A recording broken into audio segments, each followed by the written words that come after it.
Welcome back, folks, to episode 136 of the Running Man Self-Regulation Skills Project podcast with me, your host, Dr. Armando Dominguez, PhD in health psychology, licensed professional counselor, and an adjunct professor at a local community college. What we're going to start off the discussion today is going to be a question, and that is evolution the revolution? And this isn't in the biological Darwinian sense of evolution in the perfect sense, but rather asking the question, is evolution the revolution? And relative to how things are going now in our modern times, where we have electronics in hand all the time, or plugged into our ears, even at a distance remotely, we're always getting information fed into our nervous system. And my question is evolution the revolution? And is this the goal that is being applied upon the human condition, such that we are creating change, adaptation, not true evolution? And what are the impacts of that? And how can self-regulation help protect us against the impact of this induced, evolving evolution of the human being that we now know as me? So to kick off the discussion, what I want to tell you is that the other day I was out with my youngest son, and we were actually navigating the post-snow ice that was still kind of patchy where we were walking. And we're leaving my place and getting into my vehicle, and he recognizes my vehicle as well as I do, but in the process of navigating icy patches where we were walking, he went and sidled up to a vehicle that was similar in color to my vehicle, and I was talking to him and telling him, that's not my vehicle, that's not my truck. So we both kind of laughed. But then we got in the vehicle and started a discussion about pattern recognition. And he recognized my vehicle, yes, only after the fact. But signal strength is really important when it comes to answering the question of the evolution revolution, as far as what I'm speaking about, the adaptation that is being induced mass scale with electronics.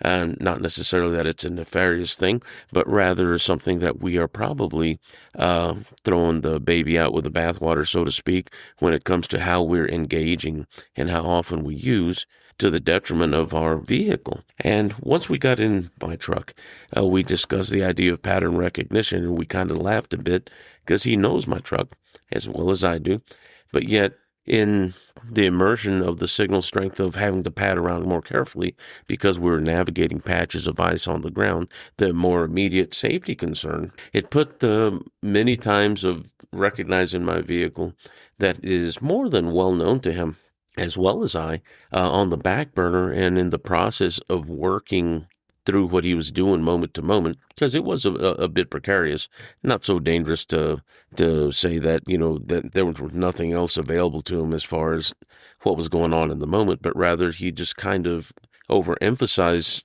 safety first at that moment. Not that that was wrong, but rather in the sense of processing the safety of navigating an ice patch to the detriment of the memory, the recollection, the pattern recognition of, familiar truck, get in that one, not this one instead, was interrupted. And this is something that I want to point out as a principle, that sometimes we do have pattern recognition down, and we're happy to go about our lives with an efficient way of doing things, which we are human. We are efficiency machines. Everything that we do more often that we like in particular, especially if it gives us a good feel, but also in recognition of those things that aren't so good for us, we tend to avoid those things because we know that things that don't feel so good would be coming our way. That's that hedonic response. But in principle, that pattern recognition interrupt can occur even with those things that we are most familiar with. And I will give you a couple of, for instance, examples, such as this one.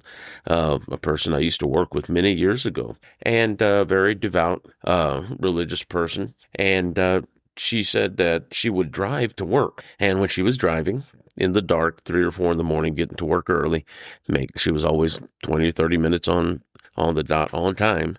And what she would say is that in her conversations to her friends that I had overheard, I wasn't eavesdropping, but I couldn't help but hear. She was kind of loud in that sense, bless her heart. And it carried across the break room as I was working nights and about to leave my shift. She was coming in, and my break just happened to intersect with her time coming in. And she was mentioning that her every day, and mind you, this person traveled this path probably maybe a period of 10 to 15 years. I wouldn't say uninterrupted in the perfect sense, but rather largely repetitive over 10 or 15 years, that she would drive and say her prayers. She would say prayers for her family. She would recite her prayers in connection, in being devout and religious as she was. But it became not unlike a mantra. It became something that was repeated and repeated almost mindlessly at some point, not knowing that her human body was an efficiency machine. Now, I'm not denigrating her practice, because I do many things repetitively, and I also partake of the practice of meditation and prayer as well. And there is a time where you want to be able to allow the vehicle to drive itself, and that immersion quality, yes. But it was a mystery to her, because she would start reciting her prayers, and by the time she would get to where she was going, she would realize that she had dropped off from prayer to something that she'd repeated equally as often, her ABCs and 1, 2, 3s. Probably because of the cadence, because of the rhythm, and the way she dropped into that repetitive state whenever doing that. You get to a point where you get so skilled that is now thoughtless, now thinkless. Now I'm not present of mind moment to moment with every syllable, every sound. And at the time, I thought it rather strange that she would say that, but she said she spoke to her priest, and he had no answer for it. He said he didn't know. But fact of the matter is, knowing what I know now, would I have told her anything had I known it then? Probably not, because it probably would have disrupted what she believed was to be a really good thing. And I certainly don't think she was doing wrong, but I think that lack of awareness is one of the things that can point at what it is we're talking about today. The evolution is the revolution, or is it, is my question, because it's not perfect. It's not something that we have no impact to interrupt. We do, and we can. And I would encourage you to interrupt that whenever you can, because there are times wherever we can become very, very immersed and repetitive in things and lose that sense of mindfulness in that moment, wherever you're always autonomous and you're sovereign and you have control not only of yourself, but over what it is that you bring it into yourself as far as influence. And sometimes we do bring things into our bodies and our lives such that we can create change, such as we want to lose weight, we want to get in better health, we want to become better singers or more skillful at certain things.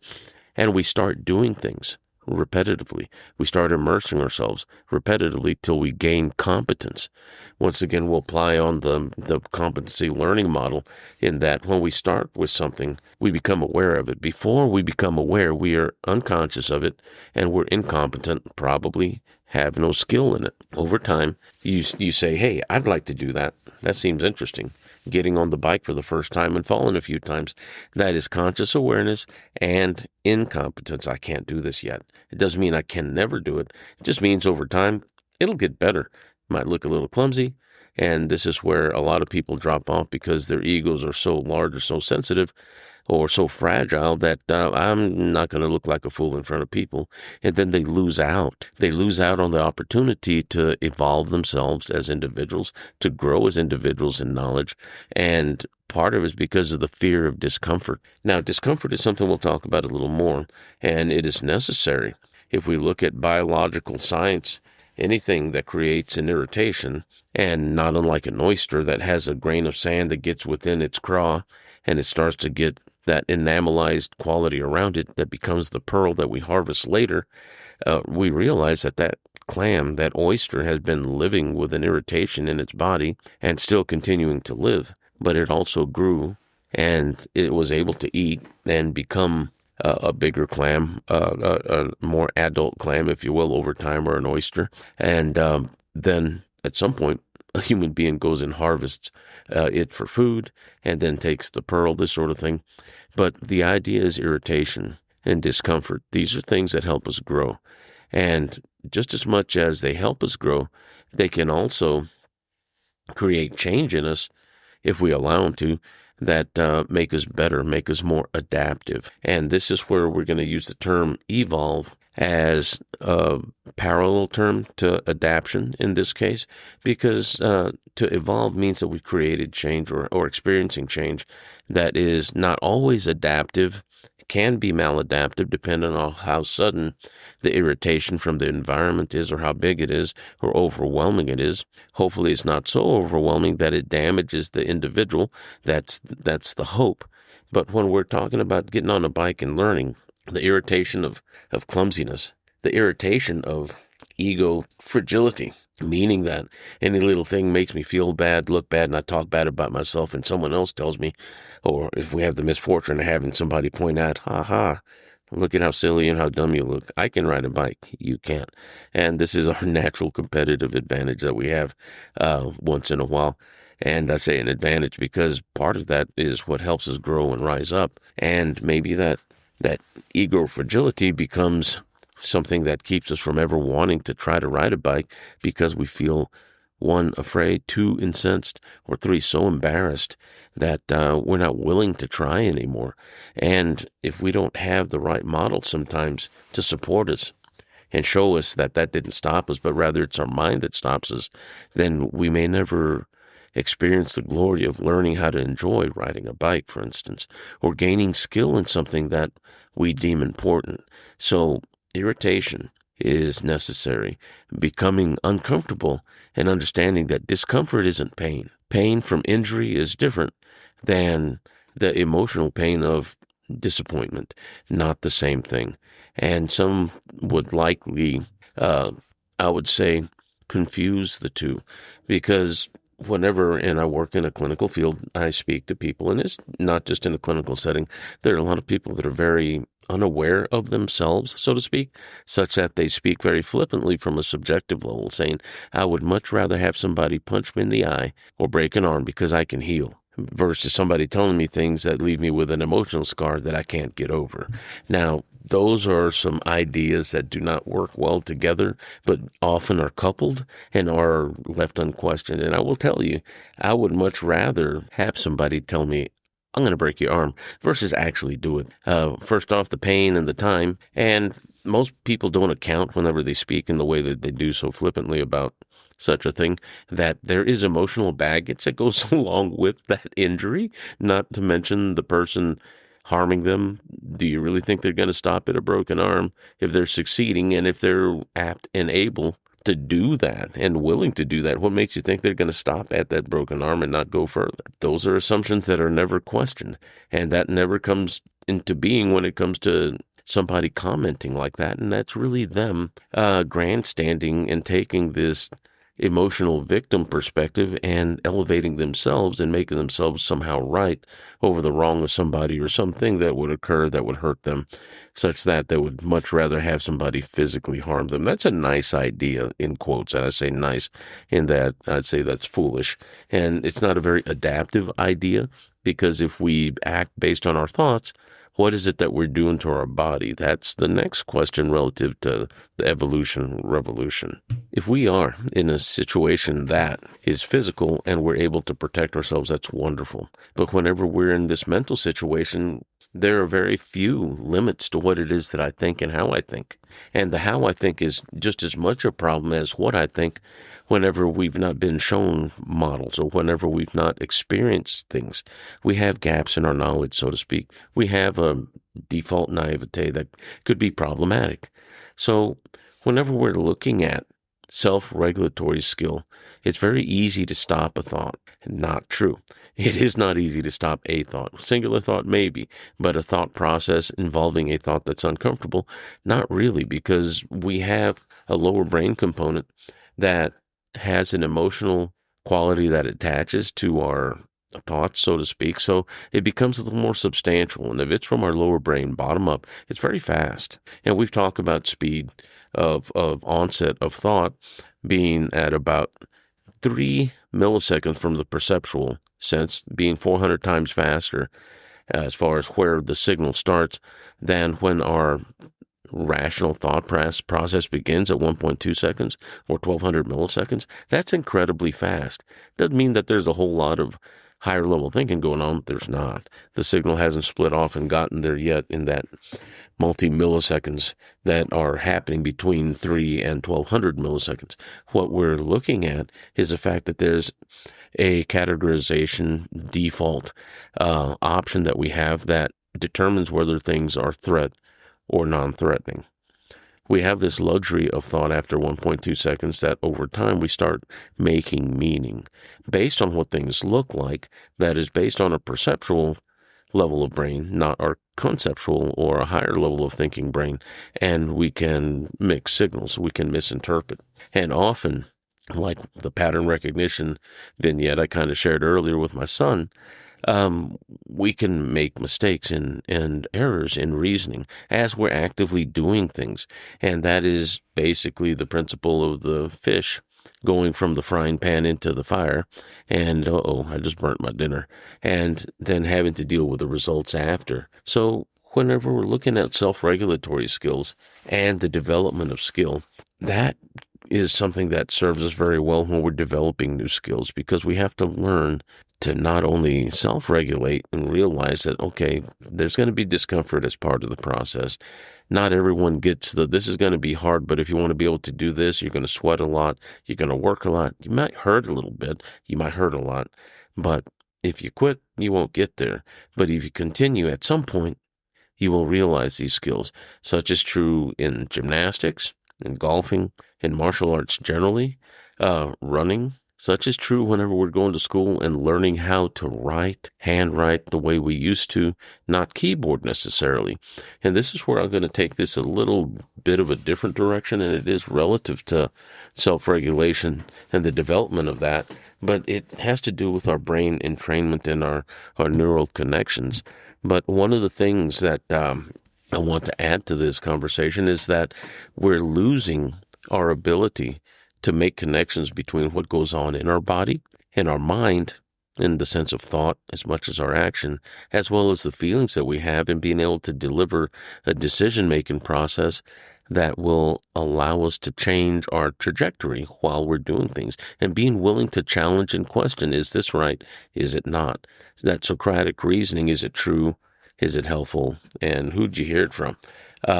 Whether or not you can trust that, we're losing a bit of that. And the fact of the matter is the information overload that we have, because we have information at hand, in our hand, our cell phones, our tablets, our PCs and Macs, and listening to things even remotely through our headphones, which I'm very guilty of. I love listening to lectures and music as I go pinching produce when I go shopping.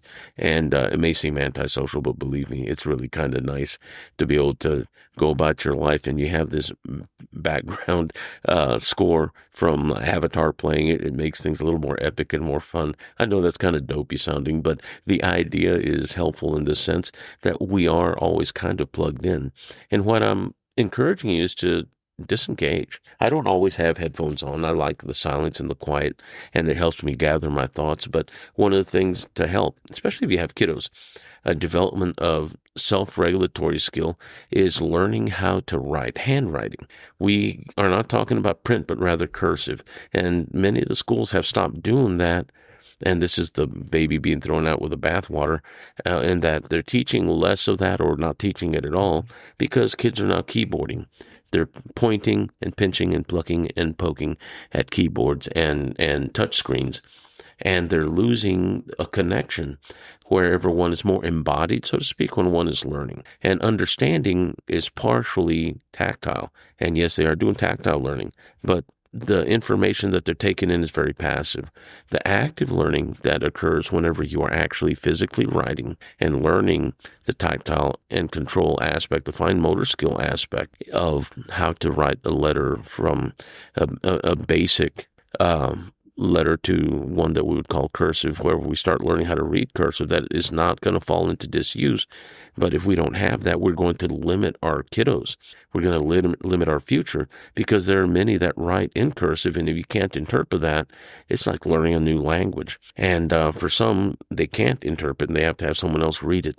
And that means that we're creating a divisiveness in our society by those that can read, those that can write, and those that can read and write in cursive in particular, another level or echelon of difference there that is very particular. And the understanding that comes from doing that gives us a moment, and it allows us to develop a way to challenge what it is that I'm writing whenever we're talking about concepts and ideas. There's a fluidity in learning how to write in cursive. So I'm encouraging y'all, please don't let that fall away. And if they're not learning that, teach it. And if you haven't learned it, teach yourself. There are ways to do that. It's an incredibly powerful tool. And once you're able to get it, and I have kids that are in their 20s now, and one of them really didn't learn how to use cursive, and they didn't teach it. They stopped teaching it when he was there in second and third grade, and that was like appalling to me. But he's very intelligent, but he missed a couple of things as a result. So did the remainder of the kids that were in his level of school. There's some that picked it up later, but there are some that at his level, they don't have that. And it's a dismal thing to look at, because there is a level of communication capacity that is now limited, that I'm trying to encourage, even in my sons now, to go ahead and pick up. It's very important. Now, the next thing, as far as the cursive, that's really, really important. But there is a principle that I'd like to incite with you, and that is learning, whenever we're thinking about things, to do these three things. Whenever we think, be willing to say, okay, can I stop my thought? Can I think about my thought? Become aware of it. Can I catch that thought? Now, cognitive behavioral therapy teaches something like this, but they don't call it this necessarily. But be able to catch thoughts, not stop them necessarily. And yes, it is a discipline. It is a practice, but it's a useful one, not just for therapy, but for learning how to learn and how to question and be willing to ask, because it gives us pause in this high-speed, absorbed information society that we have. This is never going to stop serving you, and I'm giving this to you, not lightly, but with the inflection of I hope you pass it on and share it with your loved ones. And the next term is challenge. Be willing to challenge what it is that you just thought. Just because you thought it doesn't mean it has become the penultimate crystallized idea that is just something I made that shouldn't be challenged. Everything that we think can be questioned and challenged, and it's a healthy thing to do so. It doesn't mean you're wrong, but rather this is a principle used to refine what it is that we do and what we think, and it's okay to do that. To be willing to challenge an idea means we're not so invested in it that we put all our eggs in our one basket, and then all of a sudden we're at risk,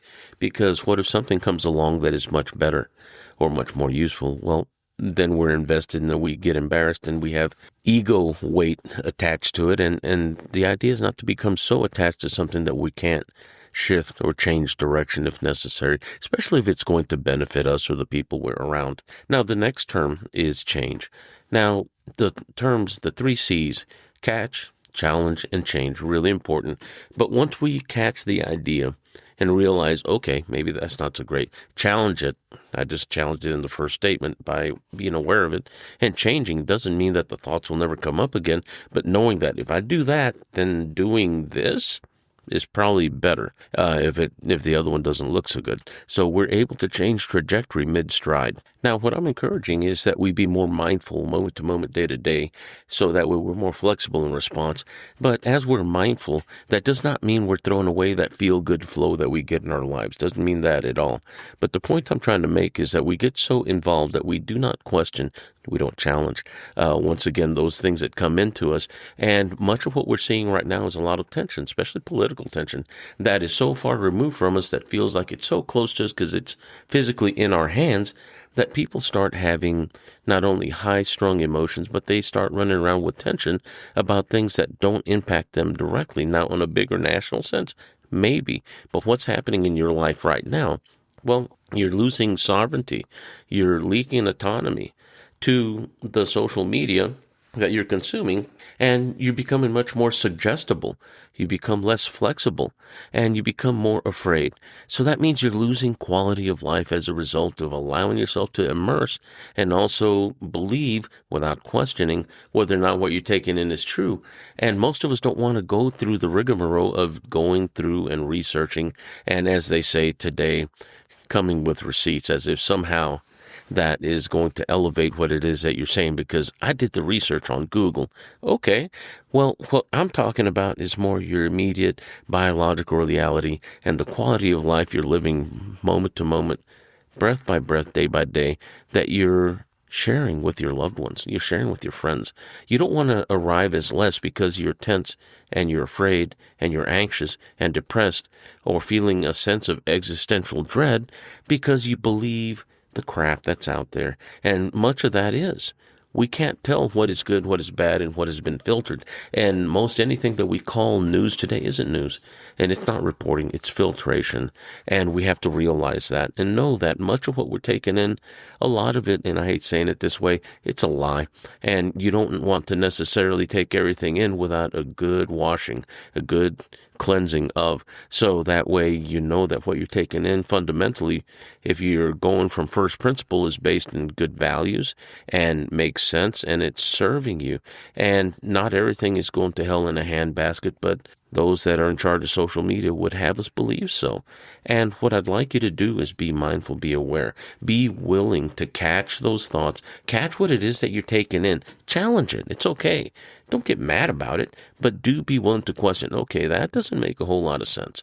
And understand that we can very easily be dragged into and suggested to and shaped in a way that we become reactive and we lose quality of life and quantity of quality things in our life whenever we run around tense and stressed.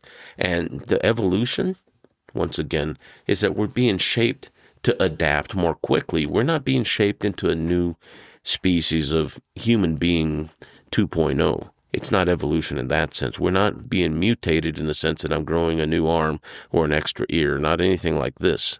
Those things that change that abruptly usually die. Those kind of abrupt mutations don't make it, and that's something that science knows. But we are gradually evolving what it is that we become reactive to, artificially. But whenever we unplugged, and I encourage you to unplug at least once a day to be able to give yourself a little quiet time, and you realize that the silence isn't scary. And what it is, it's comforting, and it allows your nervous system to rest. And if you rest your nervous system, you will be more apt to become able to catch those things that don't make sense, challenge those things that really need challenging and question, and change those things, your behaviors, based on the things that are being driven through your nervous system that you're taking without question because it's coming so fast and so intensely and with emotional fluxion that may cause you harm over time. Be willing to take the long view, slow down, take time, look forward. Remember, we're prediction machines. We're also expectation machines based on past experience. And we're still here. And chances are we're going to be here for a long time. And don't you want to enjoy yourself as much as possible? I know I do. And certainly I'm encouraging you to do that. So for now, I want to tell you thank you for spending this Sunday morning with me. It's kind of cool today, but it is lovely and sunny outside. I'm definitely going to go do stuff. But I want to tell you thank you for participating by listening to the Running Man Project, and also want to ask you to please go to YouTube, like, subscribe, and share. I'd love to see those numbers grow. And I want to tell you thanks once again for listening on all platforms that this podcast is found, and just keep working forward, keep moving forward, and catch what you can, challenge it, change it if you must, and do it for the best benefit of yourself and your loved one. Learn how to write.